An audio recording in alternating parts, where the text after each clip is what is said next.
me out. Yeah, sure, all the time. All right, I gotta go. So we're going Okay. to the YouTube. So head on out to the YouTube. All right, everyone. This is the fifth lesson on investing. So thanks for joining.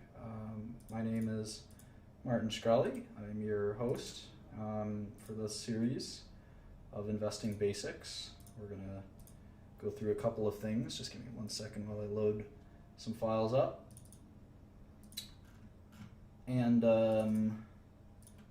one of the things we're going to talk about today, and this course is pretty iterative, and you may find it even a little bit kind of going over the same material over and over again. But I think that each time you do a financial model and you understand financial statements better, the more and more things become apparent to you, and the more you sort of come to grips with key facets of finance that are very important. So what we're going to talk about today is sort of a little bit about portfolio construction. And we did quite a bit of work in the last few lessons on single companies and trying to understand kind of IBM and Apple and a few other companies. And so now what we're going to turn to is we're going to get back to individual companies in a minute, but what we're going to turn to a little bit is trying to understand the best way to sort of come up with an approach on how to use this sort of the tools that we're learning and apply them correctly. So one of the things we're going to do is we're going to talk about a universe. And a universe, at least when it comes to investing, is sort of we're going to refer to it as a list of securities that we will focus on. So it's pretty simple. It's basically we're going to, it could be sector focused, market cap focused. So you can say, I'm just going to look at small caps, medium cap, or large cap. You might want to look at small caps because maybe you think that there's more alpha in small caps, or you want to look at large caps because you're investing too much money. You have billions and billions of dollars that you're managing, and you can only invest in large caps because small cap companies are too small to make investments in. You might invest in a sector like tech or healthcare or energy. You might say that you want to invest in growth versus value. Maybe it's a style focused. There's lots of different ways to limit your universe. And the reason we want to limit our universe is because there's so many equities out there, at least in equities and bonds as well. You can see there are 68,000 tradable equities right now. That's a lot. Geographical is another one. You might even do a mix of these. You might even say, I'm going to do small cap biotech only in the US. And that universe could be 300 securities. And you can actually, study 300 securities with a few people. If you're going to think that you want to do at least 100 hours per security, you can cover that ground in a year. So that's sort of the reason why. You can't really do that if you're studying 68,000 securities. That's too many. So let's do tech. Let's kind of quickly do tech. Now, technology and telecom. Tech and telecom. Let's try that. And we'll see what our universe looks like. 5,000 companies. That's a lot more reasonable than 68,000, right? A lot more reasonable. It's probably going to be even less than 5,000 when we get to it. So let's see.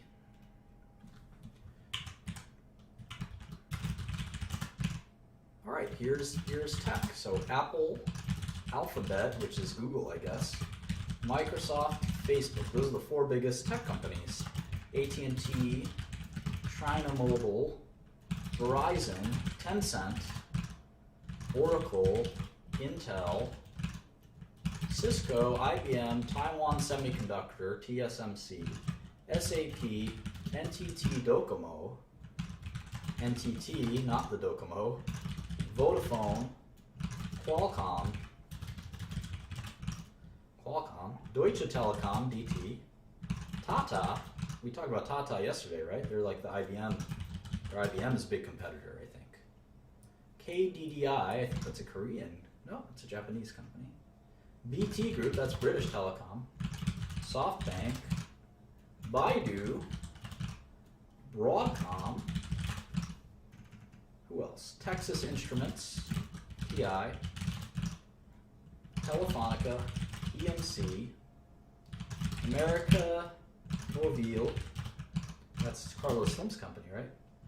Salesforce.com, Telstra, it's an Australian company. Orange, Singapore Telecom, Adobe, you know Adobe, Etisalat, ASM Lithography, China Telecom, Infosys. These are the Canon, BCE, BCE is a Canadian company, Saudi Telecom, Nokia, Cognizant, talked about Cognizant being an IBM competitor, Yahoo, T-Mobile, who else? Ericsson, China Unicom, Hewlett Packard, that's how low they've sunk. Hewlett Packard, NXP Semiconductor, NXP Semi, and Telecomunicação. That's the top 50 tech and telecom companies in the world. How many did you recognize? How many do you recognize? These are all international publicly traded tech companies, and they range in market cap from 500 billion or so for Apple to 26 billion. 26 billion. We're going to use the Excel freeze panes to freeze it like this. And we're going to save this file and we're going to call it just tech. And I'm going to upload this to the share drive. Call it tech. Let's put the stock ticker here, Apple. And we're going to put US if it's a US company. MC is market cap, right? And this way we can kind of compare, all in one file, we can compare all of these companies. In fact, we can even make links. Here's our Apple model. We can open it up super fast, check it out, then open up our, what we did, IBM, right? We can do our IBM model. That's pretty cool, very handy. Let's see, stock price, right? Market cap, net cash, enterprise value. We'll look at all this in a second. We can make this all automatic too, but I'd rather do it like this. Maybe the prices we can make automatic. 103.01 for Apple. How about IBM? It's like 170, 137. A little dyslexia going on. Alphabet, Facebook. So which one should we look at next? Well, if we learn Tata, we learn a little bit about IBM. If we learn SAP, we learn a little bit about IBM's software business. If we learn Dell and EMC, Dell is now a private company. We learn a little bit of IBM's server business. So they're all kind of interconnected. For Apple, we would have to look at AT&T, their biggest customer. And their competitors would include Alphabet or Google. So there's a lot of reasons that we want to learn one industry. Because if we started to look at, if we put Coca-Cola in this list, it wouldn't tell us anything about any of these companies. But look at all these telecom companies are big customers, right, of companies like Cisco. They're big customers of all these different equipment companies. So there's a food chain. Sometimes we call that a food chain or supply chain. And it all links together. So we can study this by sort of having, let me make a new file here. You can sort of draw this stuff out. I know a lot of people like to do this in tech. I'm not a tech expert. People like to do stuff like this. I say Apple. You can even just put the stock ticker, AAPL. They sell phones to who? AT&T. Or their AT&T's a carrier, I guess, right? So you have this relationship. And you have this relationship to what? The consumer, right? Consumer. And who does AT&T buy equipment from? Cisco, right? Cisco, Ericsson, Alcatel, all these companies, right? Nokia.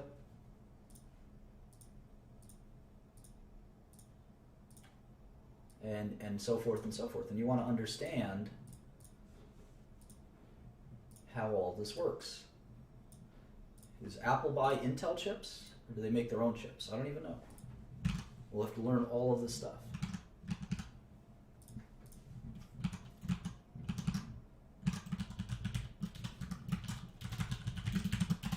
Google will tell us about kind of the advertising business, won't it? Microsoft is pretty diversified themselves. Facebook and Google are arch rivals. AT&T, of course, very important to all of this. China Mobile is our first foreign company. This trades in Hong Kong. We're going to trade some Hong Kong stocks here too. Verizon, well, they're very important in all of this too. So Verizon, we can make Verizon over here.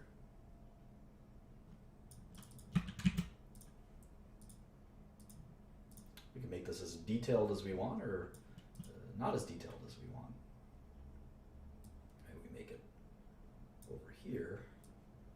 And all of these guys, by the time you're done, this thing will be indecipherable, basically, right? Let's see, this is not accurate. This is kind of goes here. So these guys are competitors, Verizon and AT&T. And they also go back to the consumer. Now, Verizon also does triple play, right? I don't think AT&T, maybe AT&T does have triple play, but I'm not sure. Verizon is a cable company too. So we'll keep doing that and getting that squared away. Tencent also doesn't trade in the U.S. It's a Hong Kong company as well, 700. The tickers in Hong Kong are numbers. You can see that. Oracle and SAP are arch rivals. Here's SAP. Intel, of course, has very little rivals at this point. Cisco, Taiwan Semiconductor, trades in Taiwan. SAP technically trades in Germany, but also trades in the U.S., and so forth and so forth. So Tata trades in India. So we're going to want to look at all of these companies. We're going to want to look at all of these companies because they're all interrelated. Now, obviously, some of them aren't interrelated, right? Facebook is thinking about making a phone, I've heard, but they're really, at the end of the day, just a kind of a social networking company. And you see the relative market caps are very interesting to kind of see how they stack up. Verizon might be a fun one to look at, I'd say.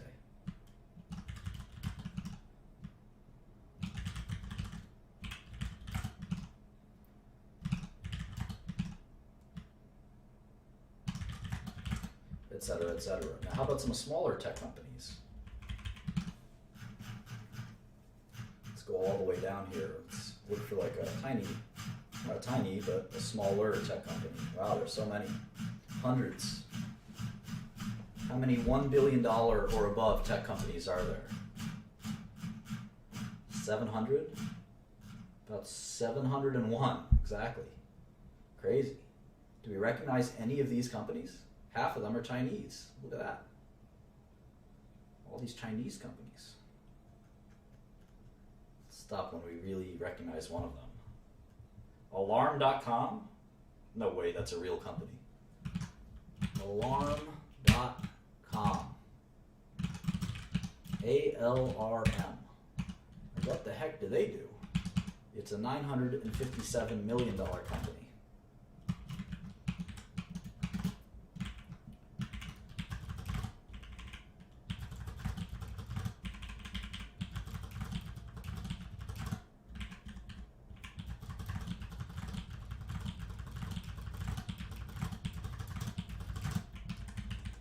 Alarm.com.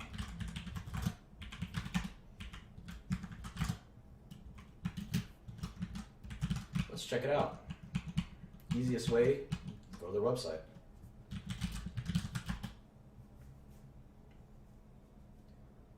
Protect what matters most. Cutting edge security you can rely on. Okay. Sort of sounds like a 24/7 emergency response alarm company.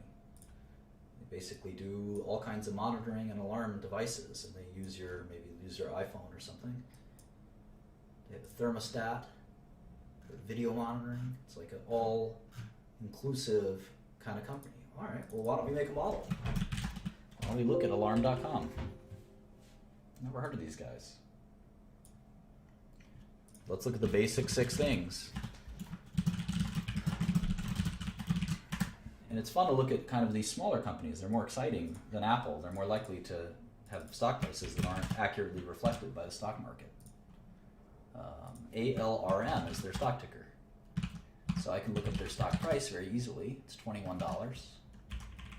This is what we would call a mid-cap or small-cap company. It's only $1 billion company.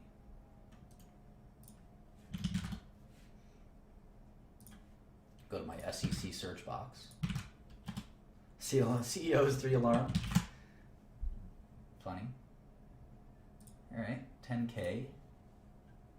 They're in Virginia,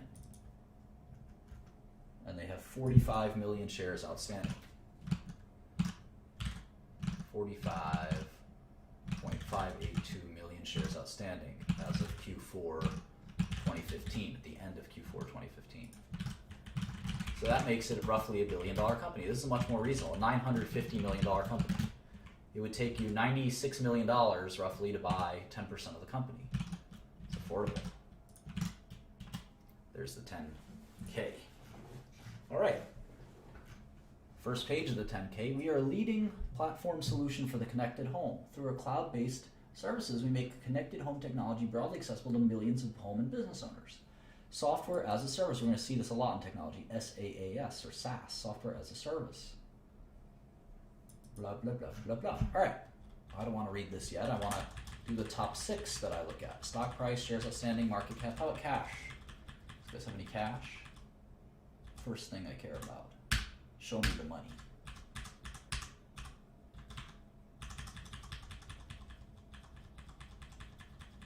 So this is kind of a software company, not really an alarm company. Let's see, cash, 128 million. All right. Young Metro has more cash than that. Accounts receivable, inventory, OCA, TCA, PP&E, intangibles, goodwill. Okay, that's it, 128 million in cash. How about some debt?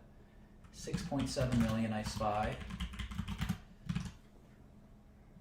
That's really it. No debt other than that $7 million. So an $800 million enterprise value. This company on a cash and debt-free basis is worth about $800 million. I wonder if they make money. Just take a quick glance at that. Oh yeah, sure. 200 million in revenue. Holy smokes. Holy smokes. Only 20 million in net income though, or operating income. Cost of revenue is 130 minus, yeah. All right, cool. Let's make the model.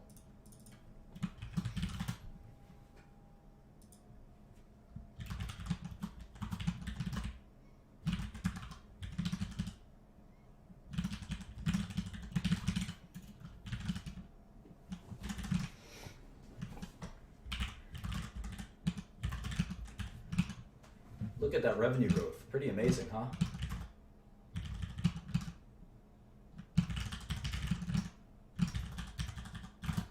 Fast revenue growth.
Gross margin, of course, is always revenue minus cost of goods sold. Cool. Sales and marketing, general administration, R&D. So sales and marketing is just ads, right? Basically just ads. 21 million. It's a smallish company, right? If your ad budget and your sales force is 20, 30 million, that's not much. It's a small company. I wonder how many employees they have. We're going to look that up soon. Not knowing the number of employees is actually very important. General administrative, this is your legal fees, your auditor fees, all that stuff. It's also pretty modest sized company. I've run companies with more general administrative expense than this, 30 million a year. That's a pretty small company. How about R&D? Well, looks like they're doing a lot of R&D. We'll talk about how to analyze that in a second.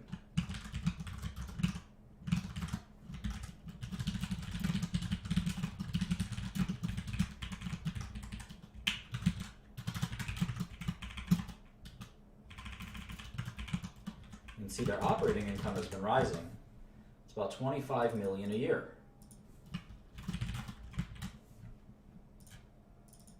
So, if it's an $800 million company, it'll take you about 33 years to make your money back. It's enterprise value to the earnings. Let's go back to our list here. So let's see, the market cap, let's see, what's the stock price? It's $21. The market cap is the stock price multiplied by the shares outstanding, which in this case is 46 million or so.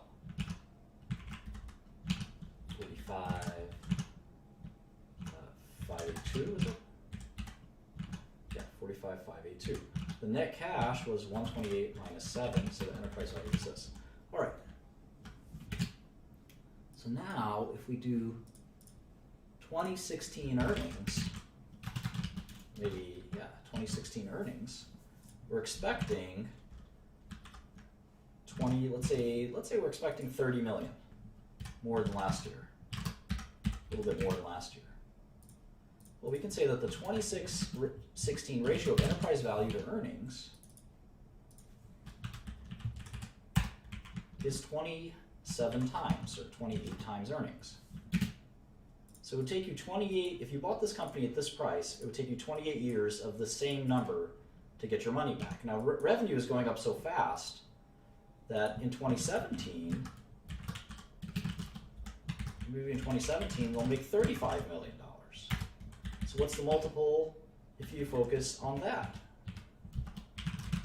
It's only 24 times earnings. Well, let's look at it for Facebook, and let's look at it for Apple.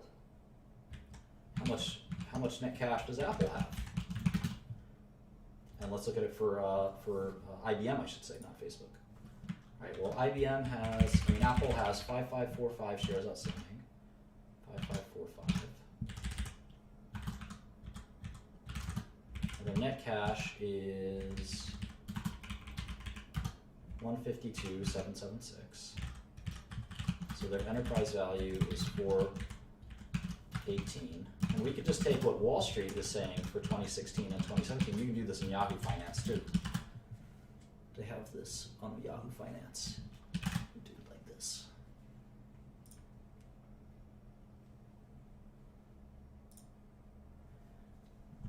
For Apple, they're expecting 50 billion in net income for 2016 and 53 billion for 2017. So for Apple, it would only take how many years to get your money back? 8. So why would you pay 24 times 1 year of earnings when you can buy Apple for 8 times 1 year of earnings? How about IBM?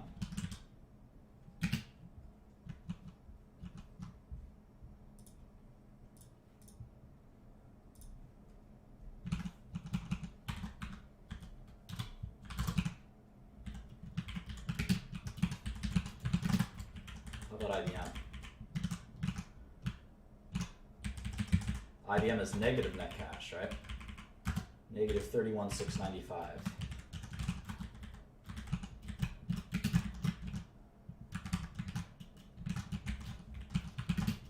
And what does Wall Street think IBM will earn in 2016 and 2017?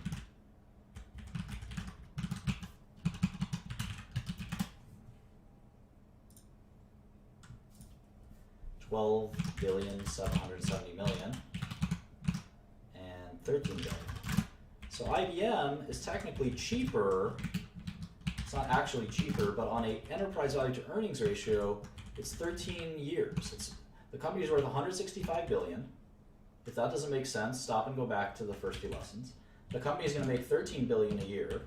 If that doesn't make sense, stop and go back a few lessons.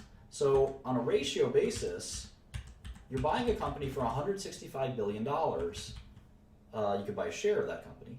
And the company is making $13 billion a year. So it would take you 13 years. Apple will only take you 8 years. It's pretty amazing. Do I have this right for Apple? Let's see. Net income. Yeah, that's right. Eight times earnings. Pretty crazy. So people are more concerned that Apple can't keep up these earnings than even IBM. That's what you can imply by this. It doesn't mean that you should buy Apple and sell IBM. It means that the market's very worried that these earnings may fall victim. So it's assigning it a higher discount rate. Because if you do the opposite of a PE, you can do an earnings yield. So you do 1 divided by, or you can do the earnings divided by the market cap. It's like a bond. And you can see it's yielding 12%, which means it's a higher, in essence, discount rate. Higher discount rate.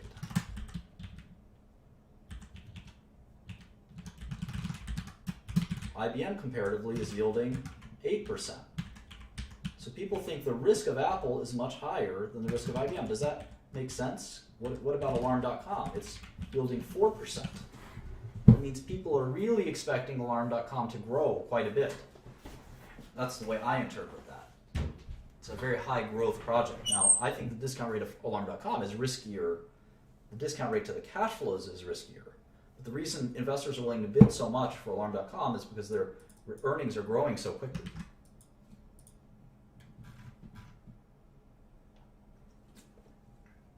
So we have a lot to think about and discuss, but we're trying to slowly get a sense for all of this stuff. So let's keep going with Alarm.com.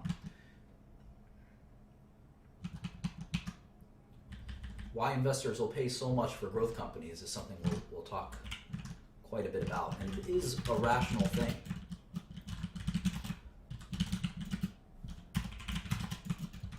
It is a rational behavior.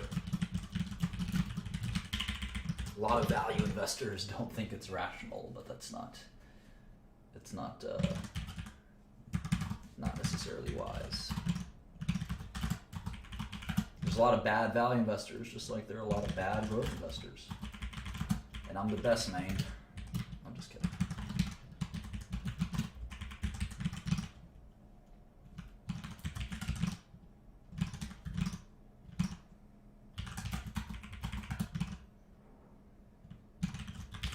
So one of the things you might notice is that my numbers don't match up to their numbers, and I want to talk about that as soon as I finish. And this is how you pick up lots of little things along the way. This is not a class like any other in that we can give you a definitive lesson plan. You kind of have to learn by doing, and by doing we're explaining. And each successive company we do, we've sort of mastered an elementary part of the last time. We're add a new advanced part. Like we might actually do the cash flow statement this time. So I have the following three numbers for net income. I have this company, Alarm.com. They made $8 million in 2013. They made $17 million in 2014 and $18 million in 2015. So actually, I'm going to adjust these. So let's say they'll make 20 and 25. All right, but the 10K has different numbers. Let's close out IBM. The 10K says that they made 4, 13, and 12. 4, 13, and 12. And I have them making 8, 17, and 18. Why? Well, if you noticed, and you watched very carefully, I'd be very impressed if you picked it up, I did not include this line. Amortization and depreciation. Does anyone know why? Who's the smart person? Who's the smart person that knows why?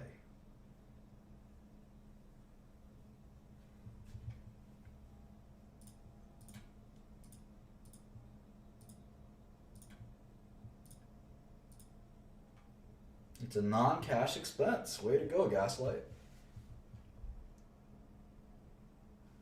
Way to go.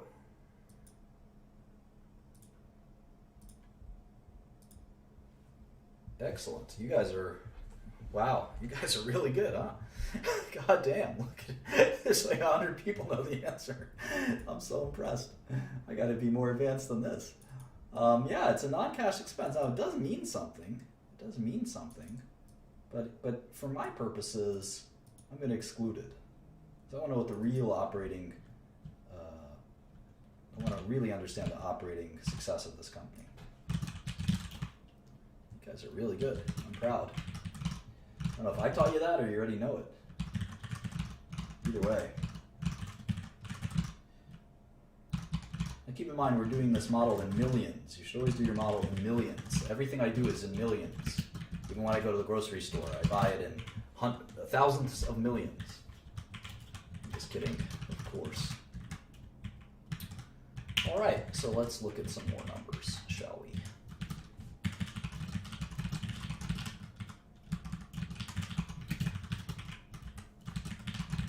Some of you are fast students, I'll say that.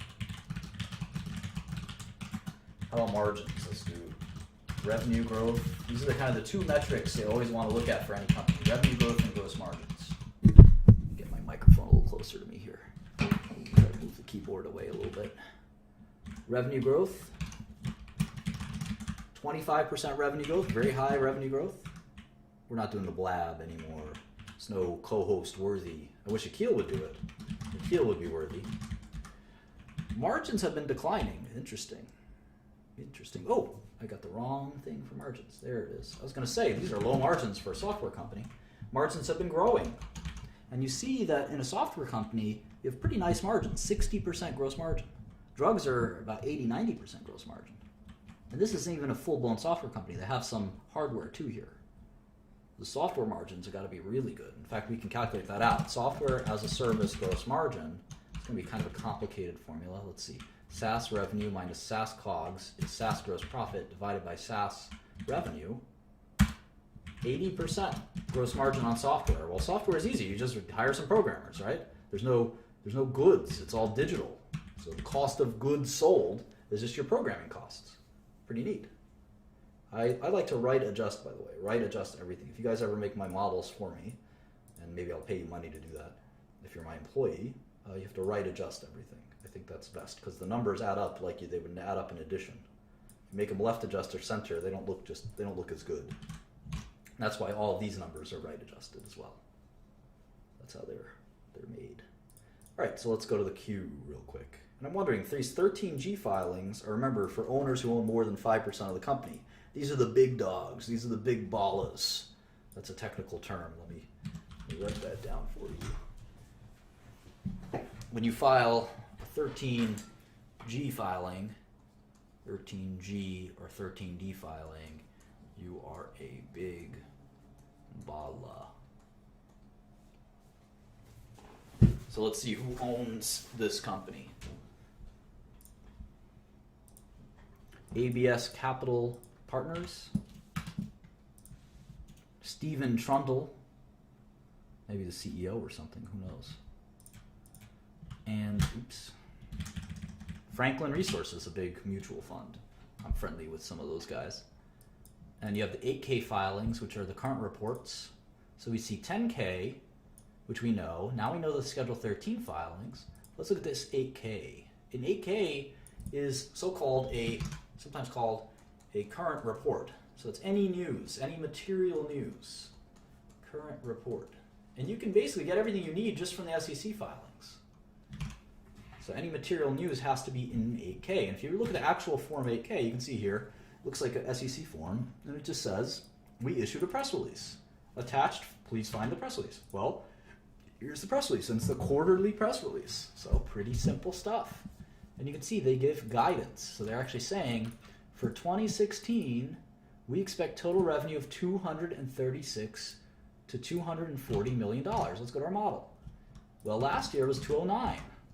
So 236 means that's going to be another 20% growth. They expect 236 to 239. Ooh, that's less than 20% growth. They're slowing down. In fact, they have to grow only 14%. So they're really slowing down their growth. I bet their margins will still be really good. Let's see. Let's calculate. What do you think their margins would be? 60, it was 58, then 60, then 63. Maybe it's going to be 64. So their gross margin would be 152 million. Sales and marketing, let's see how much sales and marketing has grown year over year. I wonder if it grows faster than revenue. It shouldn't, right? Your costs will hopefully grow slower than your revenue is growing. You have a problem if it goes the other way around.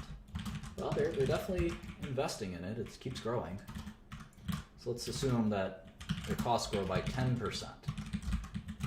How much income would they have? They've jumped to 34 million in income. I don't know how much interest they'll have. You can see they have taxes. So let's say they have 30% taxes. So we'll do 24 million. 24 million in net income for 2016. But I'm curious why they're only forecasting 14% growth. That's sort of like a somewhat weak growth compared to the last several years. Now, it might be because they're just a bigger company and you can't grow forever, can you? Can't really grow forever. They probably don't need much in G&A, right? They should probably not grow that much, or R&D. Spending quite a bit on R&D. So maybe they'll make 28% year over year. And if you look at net income year over year, it's kind of interesting. If you have 14% growth in net income, how much growth should you have in 14% growth in revenue, how much growth should you have in net income?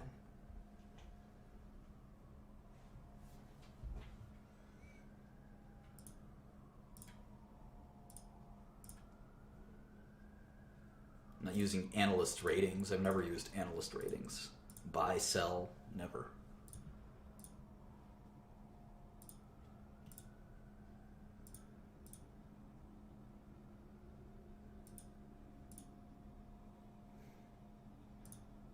Yeah, it depends on expenses. It should be higher, hopefully, than 14%.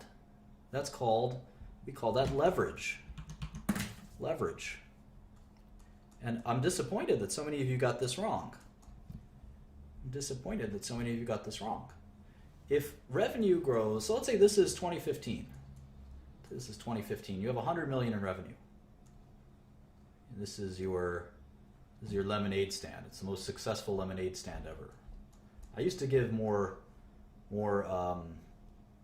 kind of provocative examples, but I think because these lessons are being recorded, I'm going to keep it very tame. This is a lemonade stand, and you sell the best lemonade possible, and you have 100 million in revenue, and you have 50 million in costs, sugar, lemons, I don't know, ads.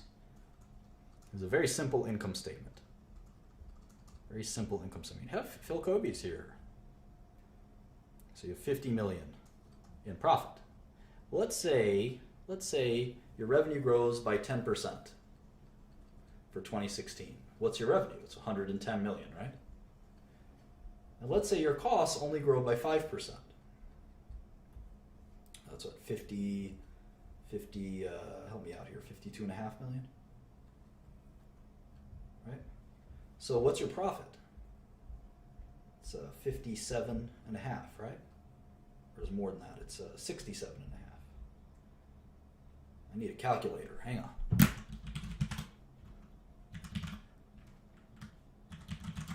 $57.5.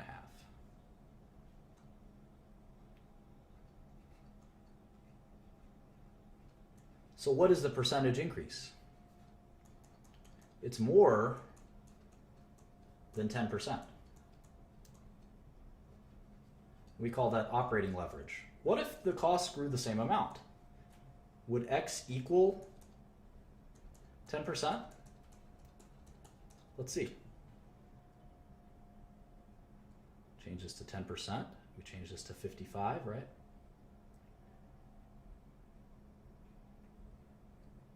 This becomes 55 million. And its X is 10%. So if revenue growth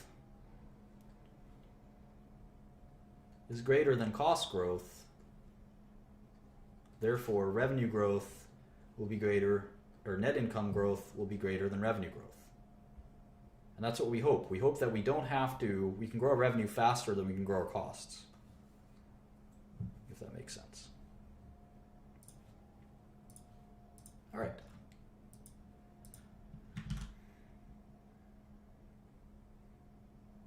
Yeah, variable costs, fixed costs, it's a good question.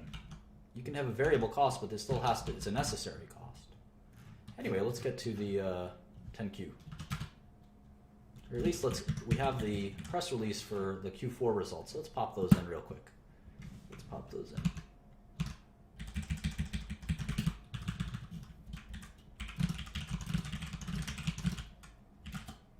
Where are we? Q4 15, right? Maybe we can do it like this.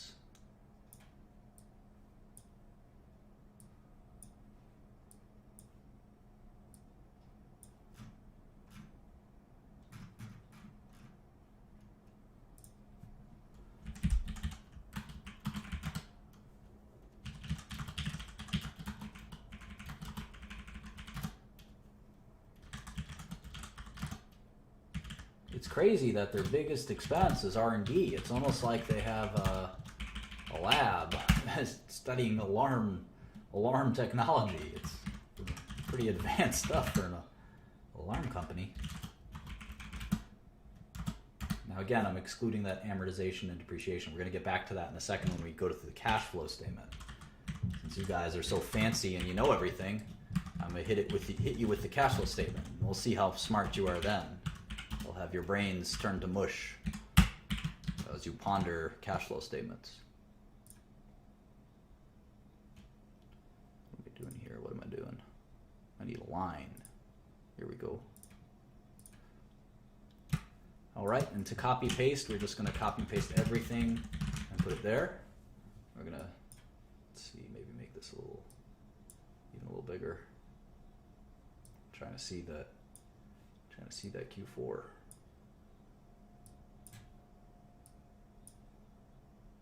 Of last year. There it is.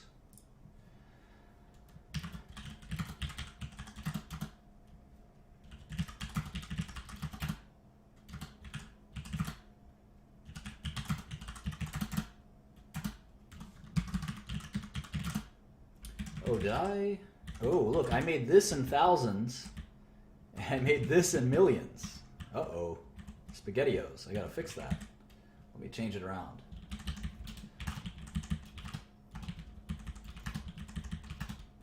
Like I said, I only deal in millions. Apparently I dealt in thousands just there.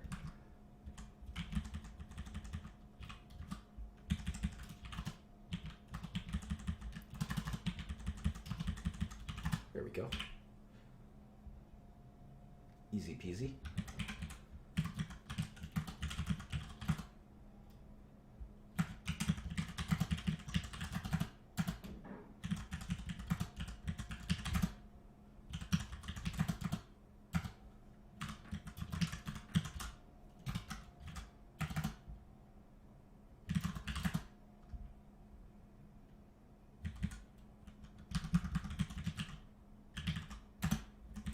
All right.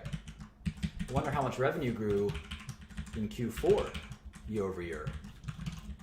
25%. So why would they tell us that 2016 is only going to grow 14%? Maybe they're being very conservative. Some companies like to do that. I always just like to tell investors the truth.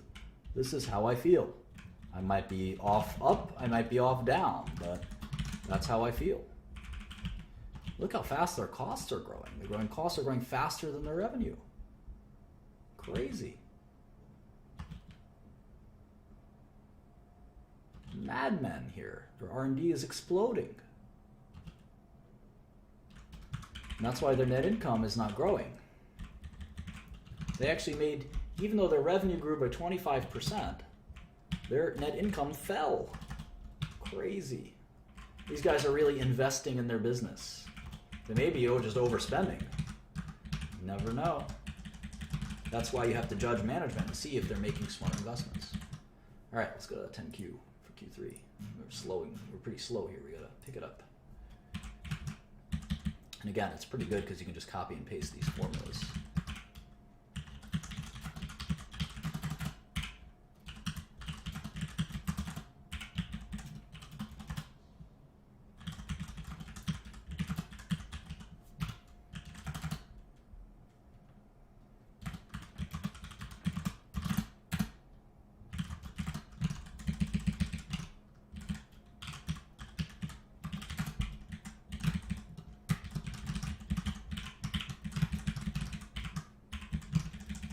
This just takes some getting used to, get some experience. You can really, this is second nature.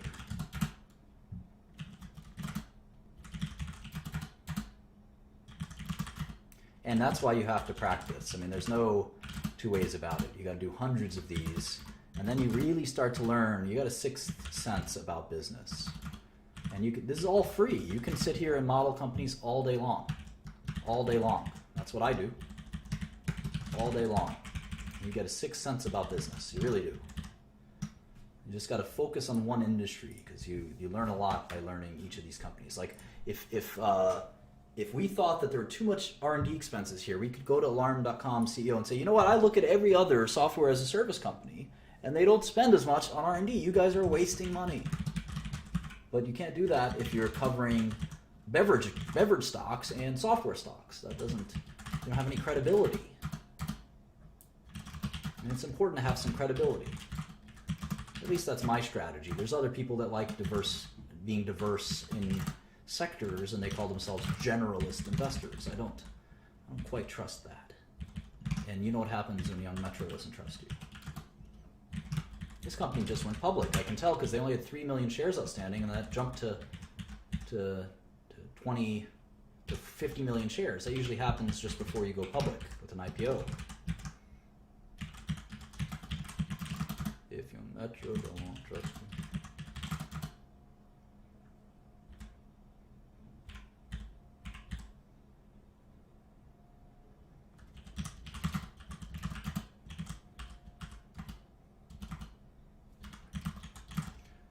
Yeah, I've gained a ton of credibility in pharmaceuticals by knowing just about everything about pharmaceuticals. It really, I think, what was it, was it Vanity Fair? They said anonymous pharma CEOs said they were humbled at how smart Martin was about pharmaceuticals. Well, I don't think I'm very smart. I just kind of focused on it. And if you do it all day, you can be an idiot and it still kind of sinks in.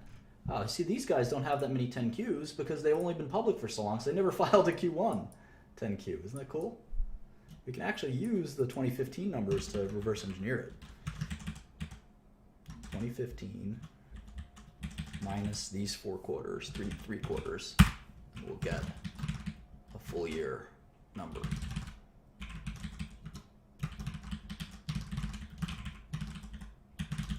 So it's not that hard. You just have to be really excited about what you're doing. You can imagine that this isn't very exciting to some of you, and that's fine. You weren't made to do finance. You can do something else. There's no pressure.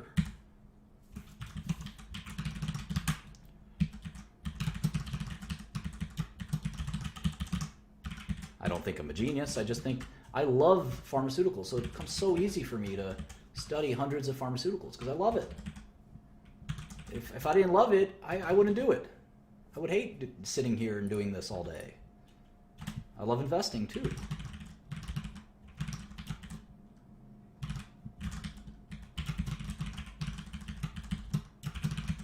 I like working hard and making people happy with my good results.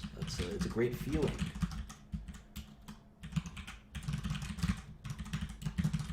All right. So they've had these 60% margins for a long time. They've had that 25% revenue growth for a long time. And all of a sudden they're telling us, well, you should expect 14% revenue growth going forward. Why? Why? Let's see. It's the leading platform solution for interactive security in the connected home.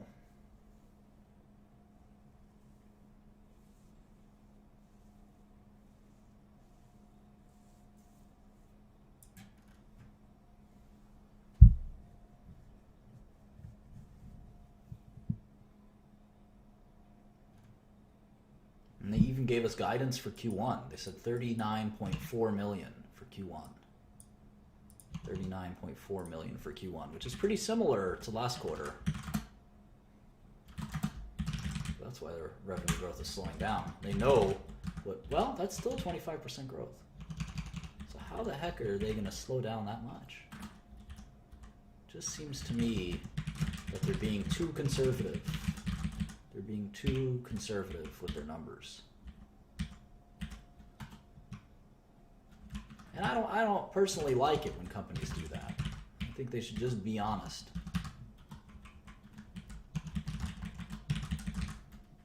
I always was, my executives always tell me, Martin, just be super conservative, under promise and over deliver. Well, that only goes so far. If you under promise too much, it's just not credible. I don't believe in that. A lot of people don't like that. But I like to keep it real, as you know. Like Dave Chappelle. Look at their tax rate. They're an American company. They probably have only American customers, so their tax rate should be 35%, but occasionally it's not. That's a big problem for a company when your tax rate is 35%. It's very hard to succeed. Maybe this will be their future. It's hard to tell. Their New Zealand market, Jesus. I wonder how many customers they have in the U.S. I wonder how many employees they have. All these things are jumping into my head. I want to know everything about this company. Here's a cash flow statement. We got cash flow, 27 million. That's more than net income. Their net income was 11 million. That's a big difference. Looks like some of it could be one-time in nature, swings in accounts receivable and things like that might swing back. We'll talk about free cash flow and stuff like that. I don't know if this is the best company to do cash flow statement on. But we got our first software as a service company, so maybe we can even put that down here as a sector.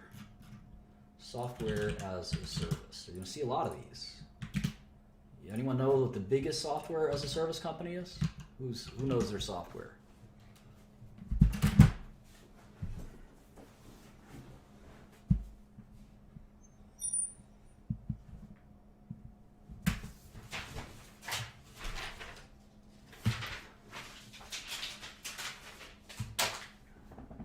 It's not Amazon or Oracle.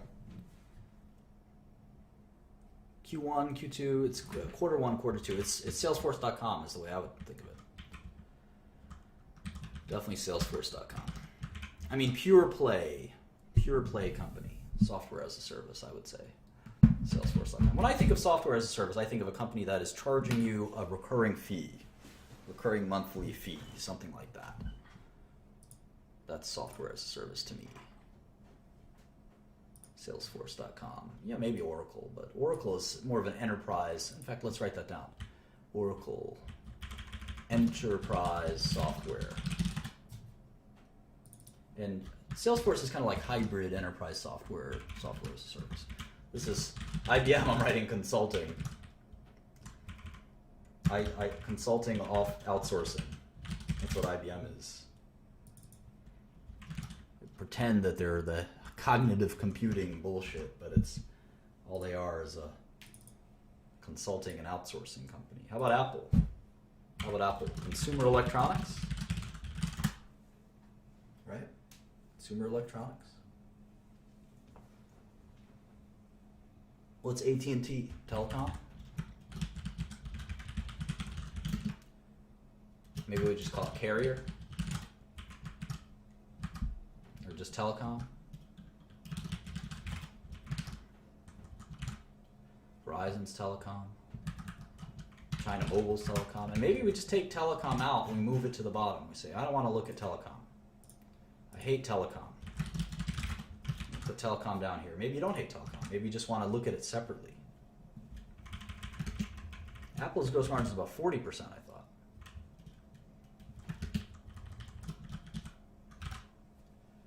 What other big telecom companies? NTT, Vodafone, these are all telecom. I don't want to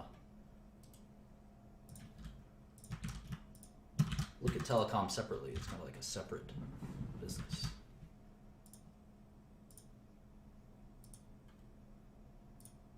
Telefonica, BT, DT.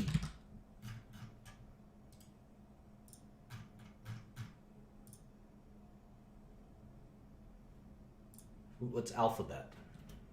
What would you say Google does? What would you say Google does? Search engine? How about Microsoft? Enterprise software? Business software?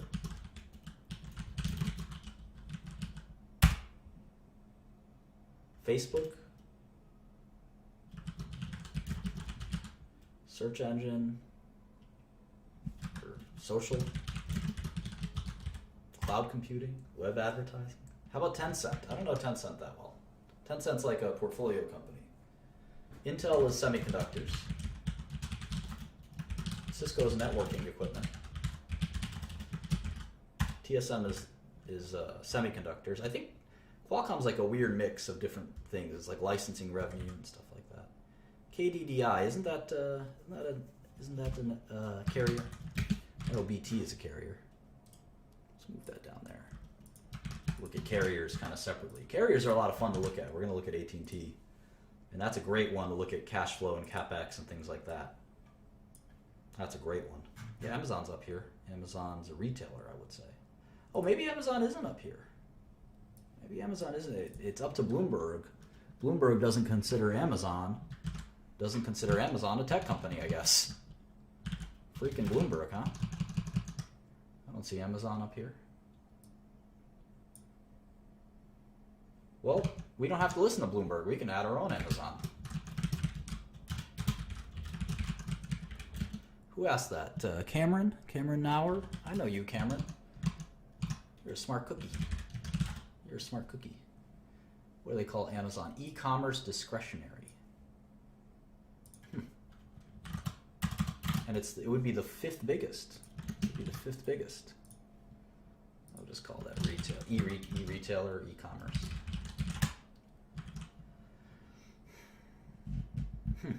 I think it's a tech company.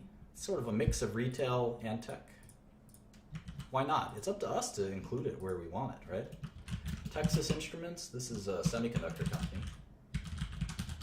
Telefonica, that's a carrier. Who else? EMC, isn't EMC, do they keep EMC stuff public? And Dell owns most of that now, right? American Mobile is a carrier.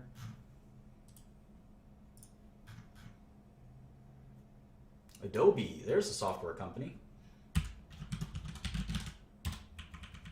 Orange and Telestra, those are also telecom.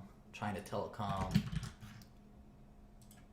BCE, I think that's a Canadian telecom company. Saudi Telecom.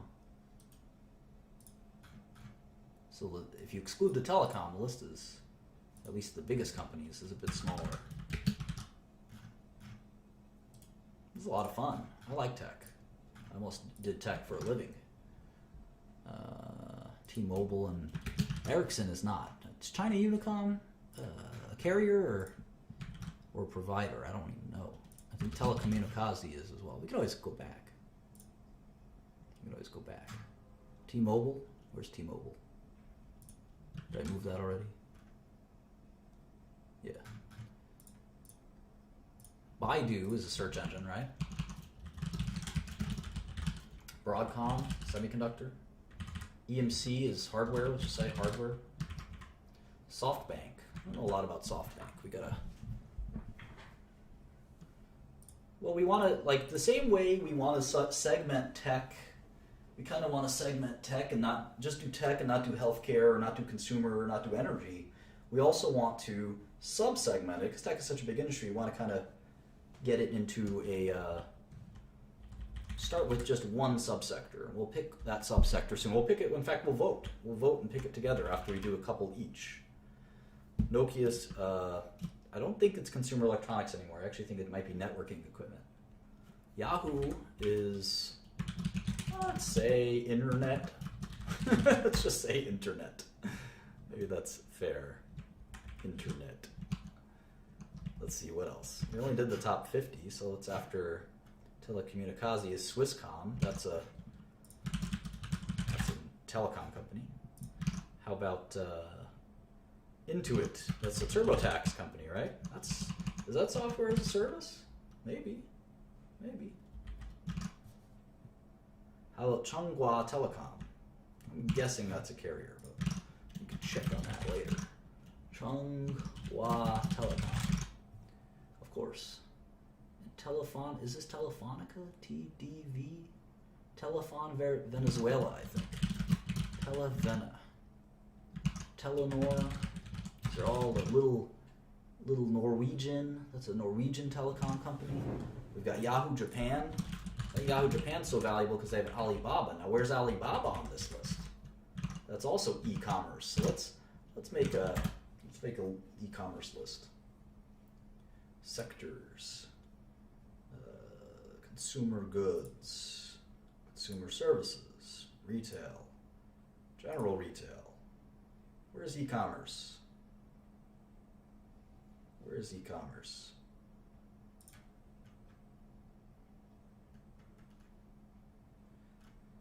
Tech,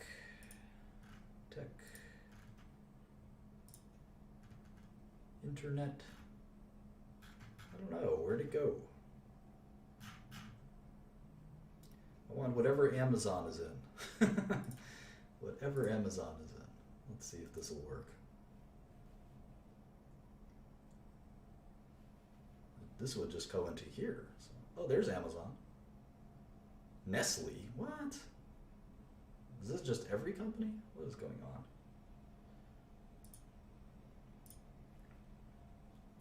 Sector. Oh, I put consumer. Did I put all this stuff? I just want internet.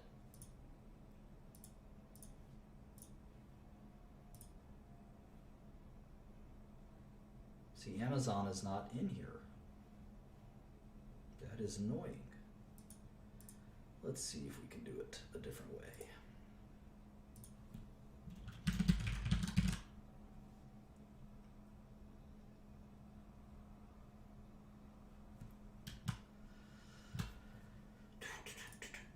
There's different classifications, so let's try this one.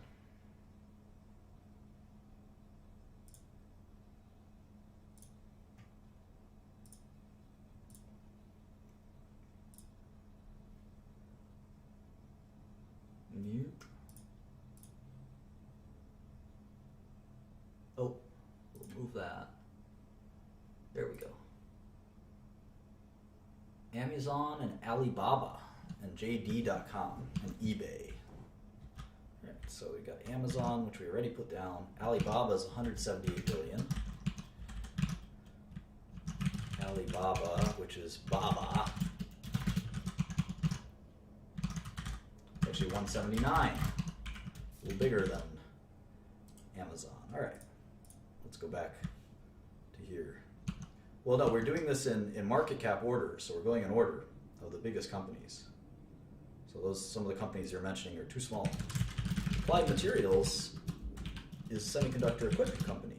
I'm just gonna write semiconductor. Semiconductors. ASM is semiconductors. Right, what about Corning? It's kind of a complicated company.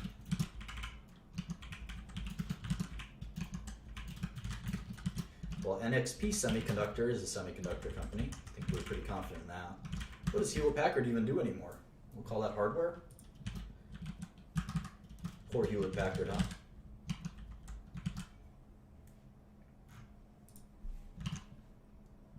VMware, that's a software company.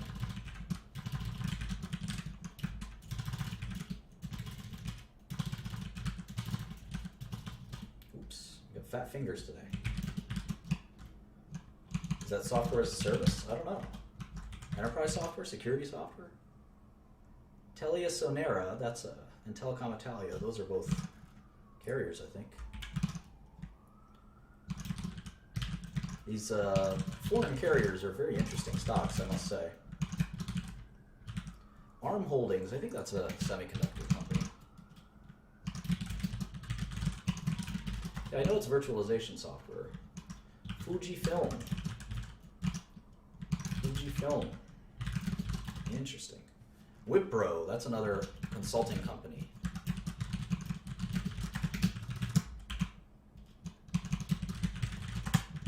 I know Wipro. What's Bharti Airtel? Bharti Airtel, I think that's a carrier in India. Bharti Airtel. Hynix, that's a semiconductor company. SK Hynix, Korean. Korean stock tickers have 6 numbers in them. But the 00 I think is not necessary. Semiconductors. Dassault, HP Inc. I thought we had Hewlett Packard. Oh, they split it. It's HPE, Hewlett Packard Enterprises. I didn't know the split was done. And then there's Hewlett Packard. Huh. Dassault is a French, I think, software company. HP Inc. I don't know the difference. One of them must be hardware. Rogers Communications, that's a carrier. There you go, enterprise and consumer. Heady Holding, I don't know what that is. Heady Holding, Chinese company. NetEase, I think, is software.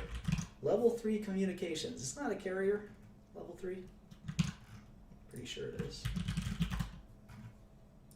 What else? It's a lot of fun to me.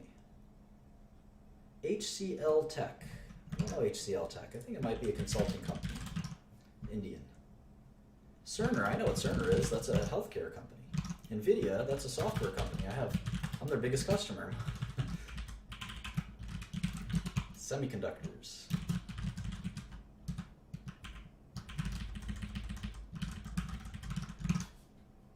It's NVIDIA's, how big is NVIDIA? 17 billion. 17,500. Let's take alarm.com and pull it down where it belongs.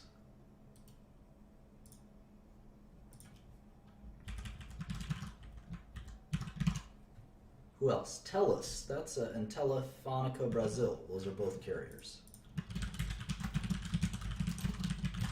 Okay. I'll upload this file to the share drive. You guys can't spot the share drive, the mods will tell you where it is. Analog Devices is a semiconductor company. I know those guys. Analog Semiconductors. Maybe we'll look at semiconductors. I like those. CenturyLink. I don't know what CenturyLink is. Is that a carrier? Sounds like a carrier. MTN Group. Some of these are nondescript. Altice? What's Altice? Naver Corp. God, we're really getting into KPN as a carrier. I know that. KPN as a carrier. We're just going in order here. Market cap order. Telefonica Deutsche.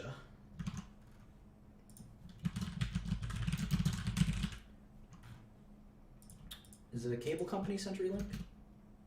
I'll move it into telecom. Who else? Checkpoint Software. Those guys are security software, right?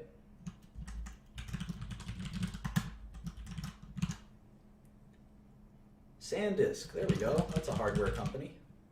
We all know SanDisk. Storage company, right? Who else? Sprint. You know Sprint. That's a telecom company. Yeah, I know this is boring to some of you guys. I'll just move on once we get to 100. Advanced Info. What the heck? Never heard of that. Advanced Info. It's a Thailand company. Interesting. Capgemini. I think that's a consulting company. Capgemini. I don't know a lot about it. And then finally, SK Telecom is a carrier in Korea. I'm so tempted to keep going, but we are down to 14 billion. SK Telecom is 14 billion, and Capgemini is 14 billion as well, right? 14,650. All right. So why don't we try AT&T? don't we try AT&T? I think we'll learn quite a bit by looking at that one, because telecom companies are very different from high-tech companies. Very different.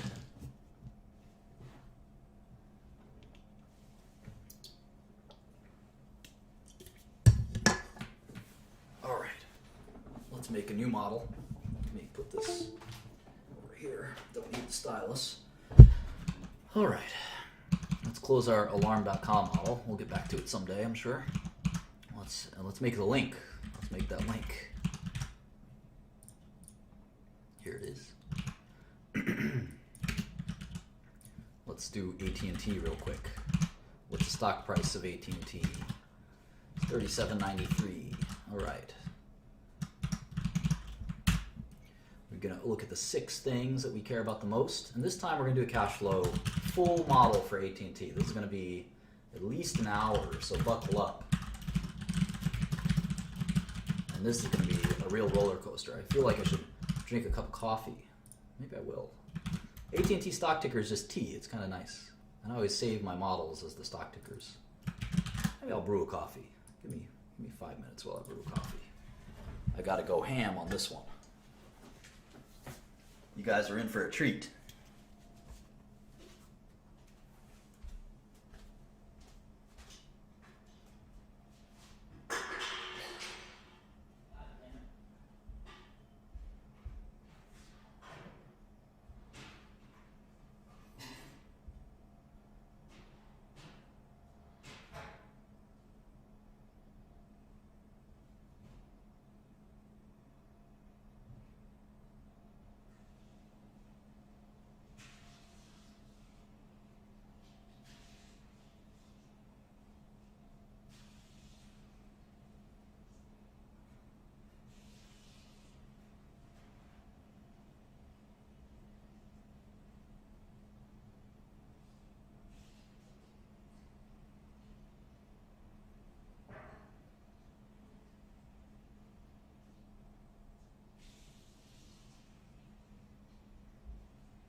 All right, let's get ready to rumble. I'm gonna need this stylus because I'm gonna teach you guys all about some serious business in a minute. All right, we're still on the SEC website, which is helpful. We're just gonna type T for AT&T. Their most recent 10K. Most of corporate America has filed 10Ks recently. All right.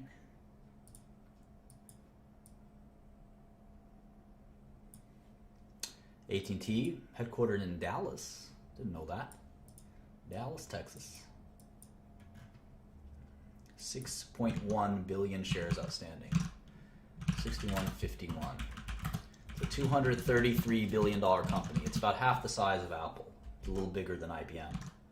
It's nice to know these things, you know? Who's the bigger company? If someone says, oh, AT&T is much bigger than Apple. No. Not true. AT&T is half the size of Apple. All right, so I'm going to go to our handy-dandy comparables, and I'm going to put down AT&T stock price, multiplied by 61.51. There it is. All right, how much cash do these bad boys have? Well, they're like any other company. They have two parts to the annual report. So you got to click here. Let's look for that balance sheet.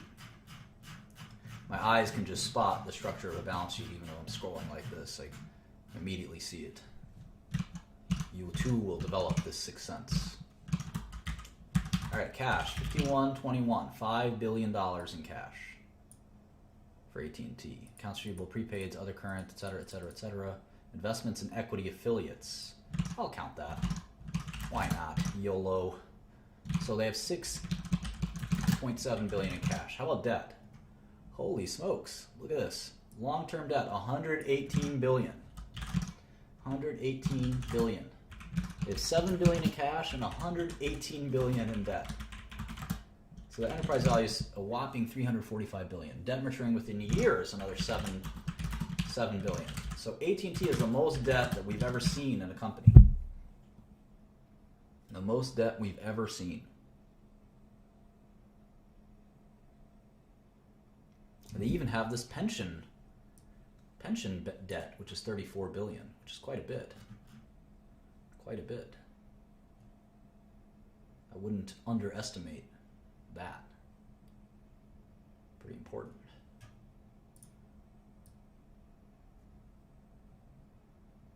Might even include that in debt. So why do they have so much debt? Well, you're going to find this a lot in telecom. You're going to find this a lot in telecom. Telecom companies have such dependable income that they can kind of leverage.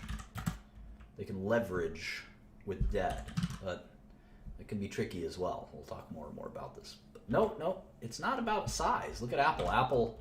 Apple has huge net cash. It's really more about kind of investment style, I guess. Yeah, the direct TV acquisition would certainly contribute to that. See, even IBM has modest leverage compared to AT&T. Half of AT&T is debt. 200 billion market cap, 120 in debt, 350 enterprise value. Crazy. Pretty crazy. All right.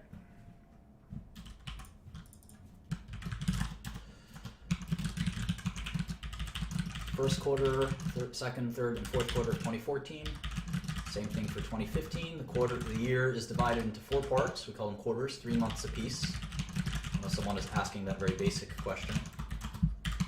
And then for years are somewhat obvious. Now, fiscal year versus calendar year is something we always got to pay attention to as well. It looks like AT&T operates on a normal calendar year. All right, let's get down to business. Let's play some dice.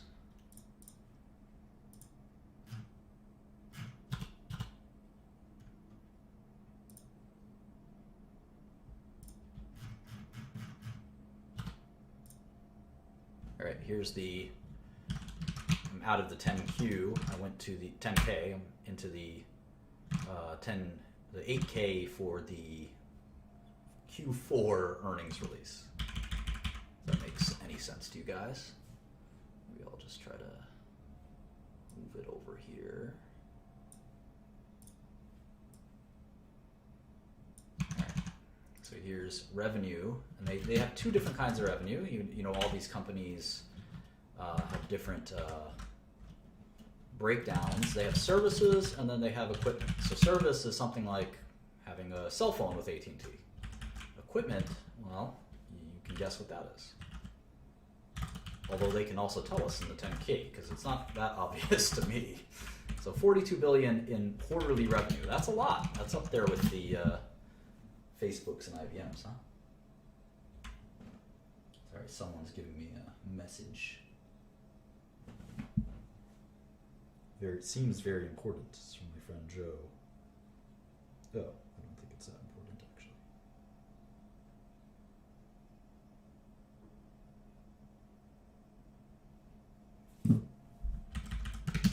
All right.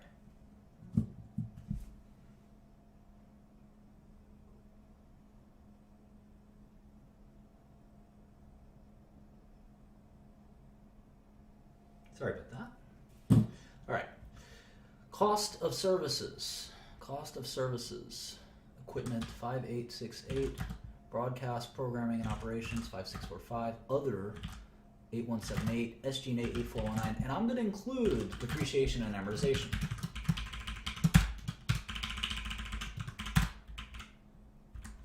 I'm going to include it, and you'll see why. AT&T is very different from other businesses. It's the only time I would ever include depreciation and amortization.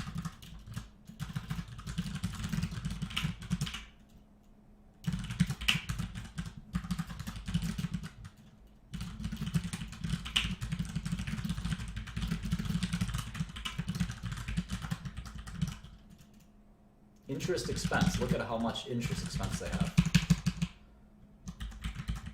Or interest income. Negative 1143 plus 31 minus 113. And we should also do this loss net income attributable to non-controlling interest. What is that? What is that? This is $80 million that a non-controlling interest made. So it's not all AT&T's. So you have to take out that $80 million. So I'm going to add that to taxes.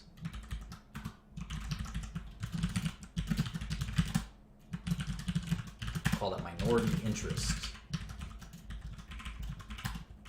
So it's $4 billion of net income in 1 quarter. So immediately I'm going to say, all right, so first I see it's about a 10% margin. And I look at it year over year and I see that it was $34 billion last year. So that's pretty powerful growth. I'm wondering if that was due to an acquisition. It probably was. AT&T would normally grow that fast.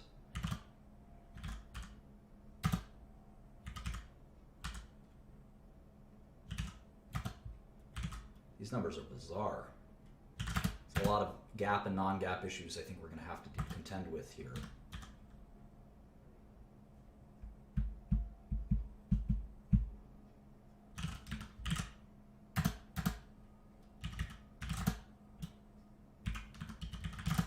We'll talk about that in a minute.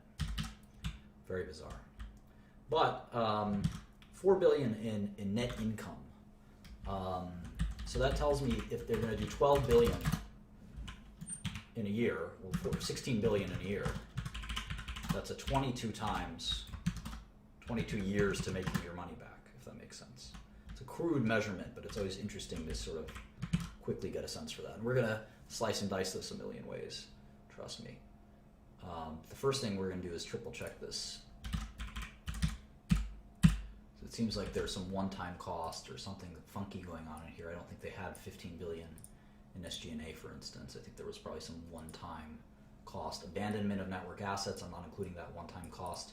I'll tell you why I'm including depreciation. It's a really important part of AT&T's business. So they lost money last quarter, but I think it's probably due to accounting reasons. Other income. All right, so I want to make sure I got this right.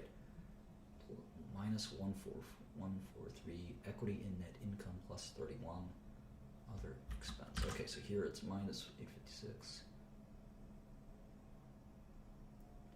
minus 13, plus 125. Okay. I'm pretty comfortable with this.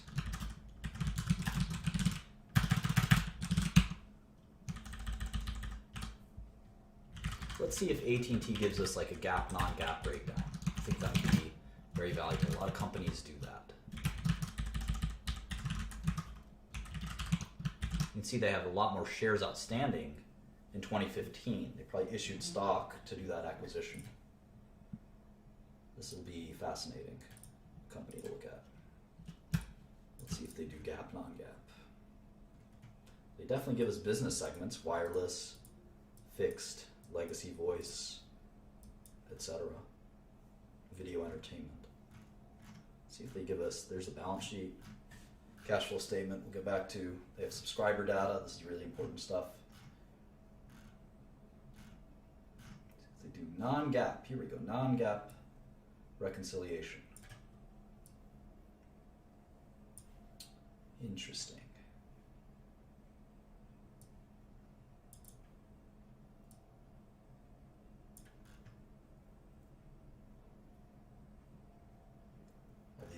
notes are going to be very detailed.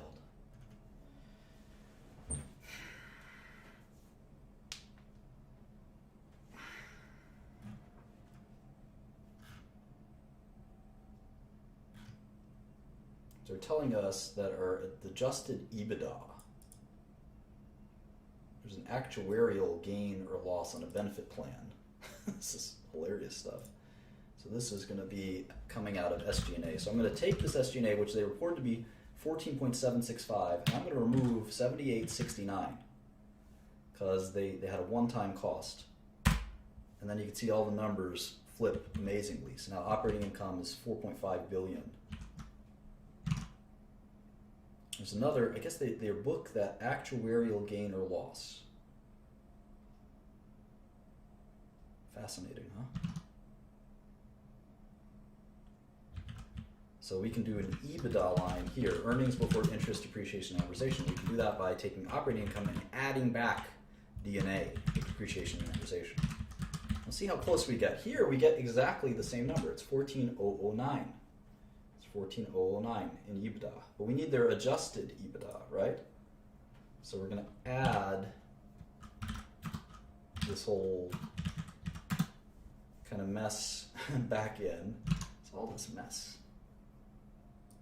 Actuarial gain. They got an actuarial gain, so we got to subtract that out. Interesting. I wonder if I wonder where it's coming out of what line.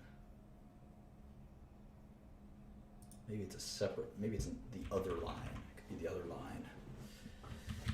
Fascinating. I've never looked at AT&T this closely before. All these other costs. We already took this one out, so we need to get to 9483. So we need 299 wireless merger integration costs.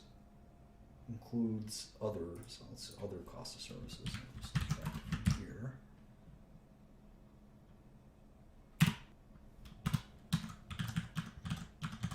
All right, so we get 9483 here, and we're trying to get 12,276 here. So I need to take 2 billion from somewhere. Add 2 billion somewhere. Maybe we'll add it here. It seems like it makes sense.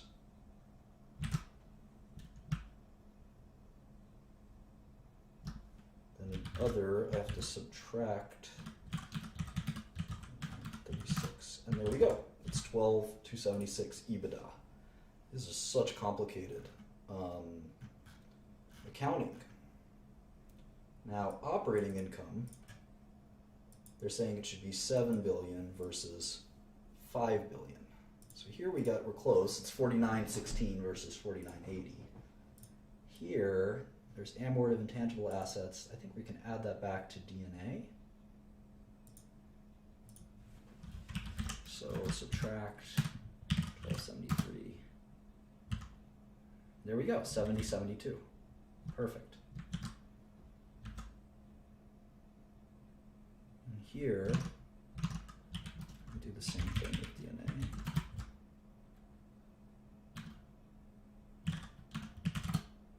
And it's pretty close.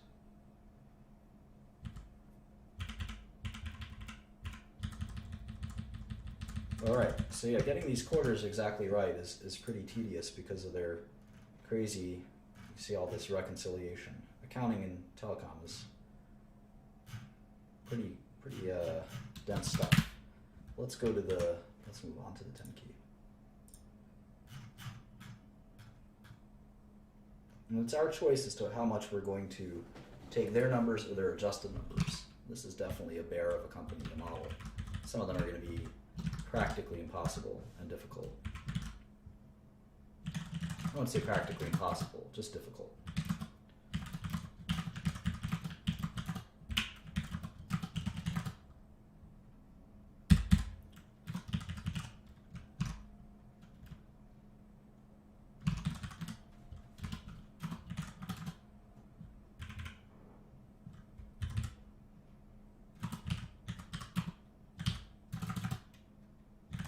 Easy if we don't do any of the reconciliations. It's look how fast we did it. So let me just not do non-GAAP. I'll just write up here kind of what we've done. I'll just do the GAAP real quick. I'll go back to do non-GAAP.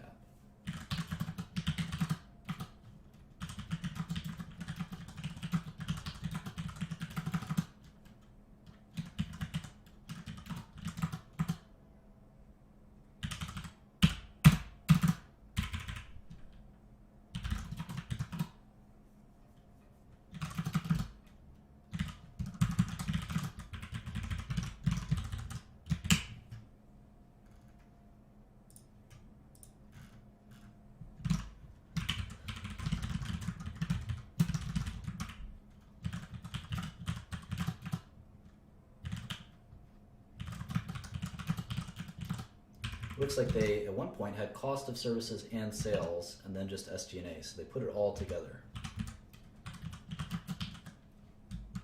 So they didn't used to, they used to lump it all together. So they changed their reporting style, you can see.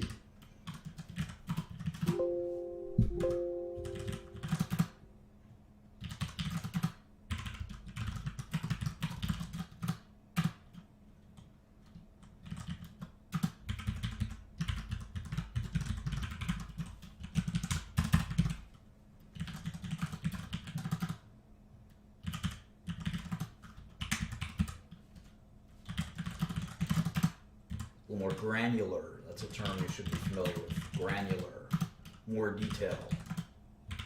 Can you be more granular? A very common question in business. I do have an Instagram account. It's Martin Shkreli 15. I have one photo, which is my last home cooked meal. So it's probably an imposter.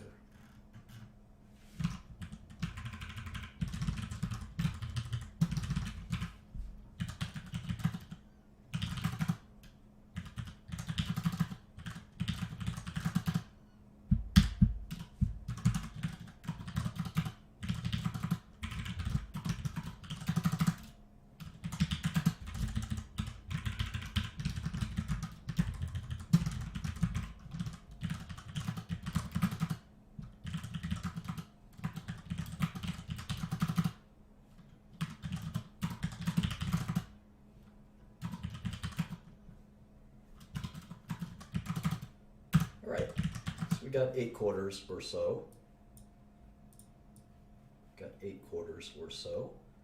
And we can start doing some summations.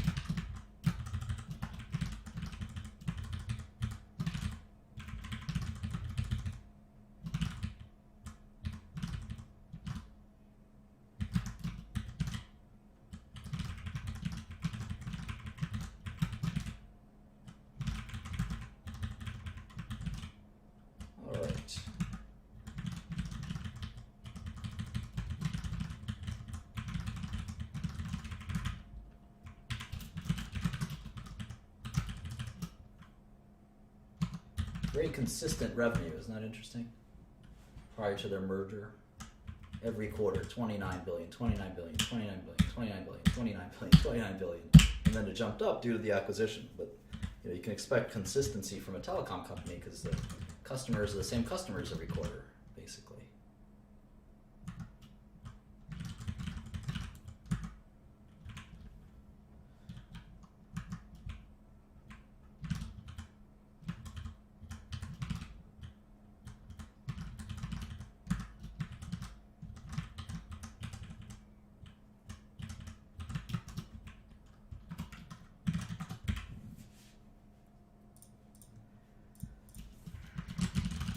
Still want to look at revenue year over year and stuff like this, even though it's remarkably consistent.